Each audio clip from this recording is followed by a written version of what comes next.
I still got a cane. I still need it. Not for long though. But I still got it. We back again. Oh shit, I dropped. As you can see in the title below, and I went to therapy. It's crazy. Unheard of, actually. Most people like me in the same gender category, we just bottle up our problems, man, and then blow up. Fall off a ladder and die at like 40 years old, man. You know what I mean? Get so upset you got a stroke. That's the manly way to die. Facts. I guess I went the unmanly way. Try to fix my problems, you know. Disappointing. But honestly, it wasn't that bad. And I actually started to look forward to the experience. Crazy. Someone like is looking forward to therapy, bro. Is this a TV show? Is it therapy, counseling, whatever you want to call it, man? Because of the accident, not graduating on time, and this other thing I want to solve, which is like, I tend to have really random mood swings. I don't know if anyone can relate, or if it's a real thing. Am I just crazy? Woo! Am I just crazy? It could be a good day, wake up fine, then I just slip into a very sad state, and I'm there for maybe a few hours or the rest of the day. I don't like that. It's really taken away from the experience called life. I'm sad for no reason, depressed for no reason. Sometimes there is a reason, I guess, but then like the bad mood comes and amplifies it. I don't know if that's a real thing. I don't know. I sort of went to the thing to try to figure it out. Spoiler alert, I didn't figure it out. What I did find, it was a great experience, nevertheless. Number one, well, like, first thing I figured out about therapy is talking to a random stranger about your problems is actually pretty nice. Actually pretty nice, no cap. Talking to her about my life and whatever, I didn't feel any judgment, and I feel like I could trust her. Because I live in a BVI, and she lives all the way there in America somewhere. I don't know where she lives exactly. Even better, I don't even know where she's from. There's no way this could come and bite back. There's no way my information could come back and bite me in the tail, man. Bite me in the booty. No way. At least that's what I'm thinking. Unless I'm wrong. But unless she sells my information to the government and they use that to influence my buying patterns, that forces me into bankruptcy later in the future. Who knows? Randomer things have happened. Stranger things have happened. It feels nice to just talk to somebody and know that what you're saying is like speaking out loud, like speaking to the wall. But that wall, number two, helps you realize where you might be going wrong or like negative patterns in your speech or your ways of thinking. A lot of us just talk to our friends and say something or just believe things that aren't true. I was talking to her about the accident, how I was feeling, everything I've been going through during the same time, and she called me resilient. Now, I would never call myself resilient. I would never. But she said the person to resilience is someone who gets adversity and still pushes forward. Did I give up? No. I'm still trying to do this YouTube thing. I'm still trying my best in life. I could do better. Obviously, I could do better. But I'm still trying. And I never thought of myself as a resilient person. Like, I would be talking to her and she would call me out and be like, why did you think that? Or why do you say that? And I have to think like, why did I say that, you know? Is this a fact? Is this a part of life? Is this really how things go? And most times, no. And most times it's not. It's me referencing a bad experience or someone else's experience and putting it as my own, as law in life.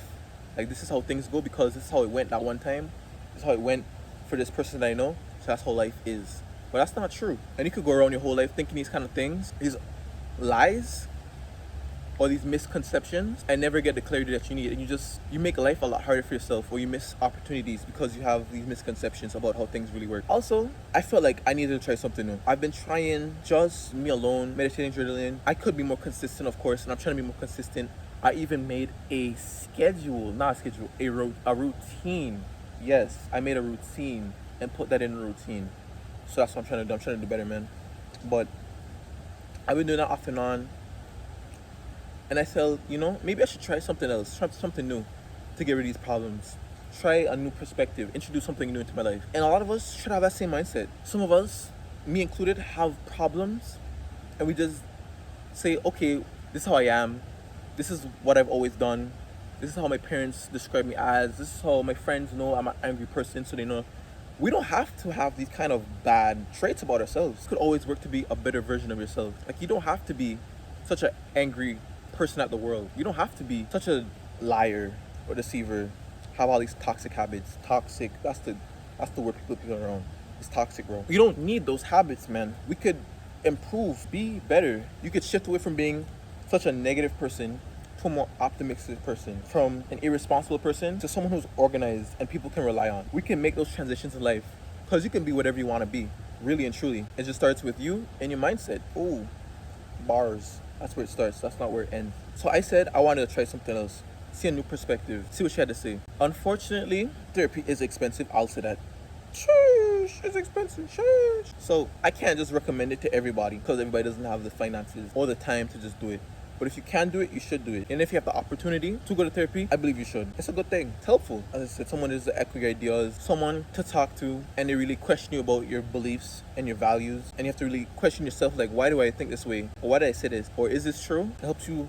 It's like a mirror, kind of. At least what she was doing. It was just like a mirror pointing back to me. And someone could say, oh, you did that yourself. Technically, I guess you could, but you wouldn't have the perspective that another person has, for sure. You know what I mean? You might say something and it just goes over your head because this is normal. But they're hearing it, they're like, what did you say, bro? What did you just say? Like, it's kind of weird because she doesn't know you for real. So she's taking you as is. Or he or she, the person, they, taking you as is, man. And hearing what you're saying from an unbiased perspective. So they can really pick apart strange things you're saying, or inconsistencies, or places that you don't seem as confident.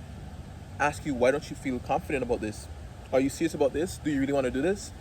If you're like me, and you have the means, the money, the opportunity, or you can make the opportunity, maybe you could even make a sacrifice. If you really want to make a change or try something new, you could try to make a sacrifice and go to therapy, man.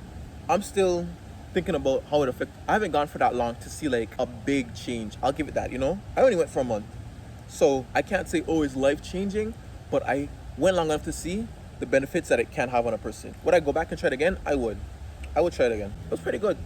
Plus, if you're paying money for something, you're more likely to do it. You don't want to waste your money. So, peace and love. Bangers.